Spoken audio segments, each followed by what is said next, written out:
அஸ்ஸலாமு அலைக்கும் வரஹ்மத்துல்லாஹி வபரகாத்துஹு. நாளும் ஓர் அமுதமொழி. கௌசுல் ஆலமி, நானோ சங்கையுடையவர்கள் அனைவரிலும் சங்கையுடையவனாவேன். கிருபையுடையவர்களிலே நான் மிக கிருபையுடையவன். அல்லாஹு தஆலா, கௌசின் இறைவனே, உனக்கு அடிபணிந்தேன் எனச் சொல்லும் என்று எனக்கு சொன்னான். பின்பு சொன்னான், நான் சங்கையுடையவனும் அன்புடையவனுமாவேன் என்று. கௌசுல் ஆலமே, பாமர மக்களின் உறக்கம் போல் அல்லாது என்னிடம் உறங்குங்கள், அப்பொழுது நீங்கள் என்னை காண்பீர்கள். இறைவா, நான் உன்னிடத்தில் எப்படி உறங்குவேன் என்றேன்.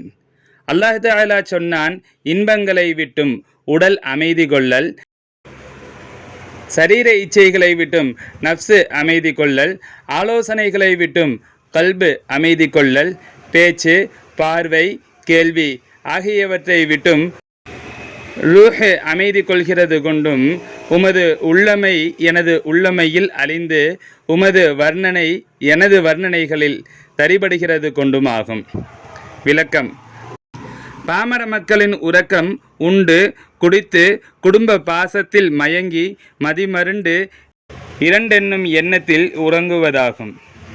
ஞானியின் உறக்கம் ஊனும் நீயே, பானமும் நீயே, குடும்பமும் நீயே, உறக்கமும் நீயே, நானே உன்னில் இரண்டர கலந்தேன் எனும் உறக்கமாகும். இந்த ஞான உறக்கத்திலேதான் இறைவனை காண முடியும். இன்பம், இச்சை என்பன அவனிலிருந்து இல்லாமற் போதல், தேவையற்ற நான் வேறு நீ வேறு என்னும் எண்ணங்களிலிருந்து விடுதலை பெறுதல், பேசுவது என் பேச்சு, காண்பது என் பார்வை, கேட்பது என் கேள்வி எனும் நான் எனும் மமதையை விட்டு எல்லாம் ஹக்கிலிருந்தே ஆகிறதாய் அறிந்து அமைதி கொள்தல், ஆசாபாசங்களை அறுத்து பஞ்சேந்திரியங்களும் அவனுக்கே உரித்து என எண்ணி இறை உள்ளமையில் தன் உள்ளமையை அளித்து உன் வர்ணனையே என் வர்ணனை என அவனில் முழுமையாய் கலந்து இரண்டர கலந்திருத்தலே ஞானியின் தூக்கமாகும்.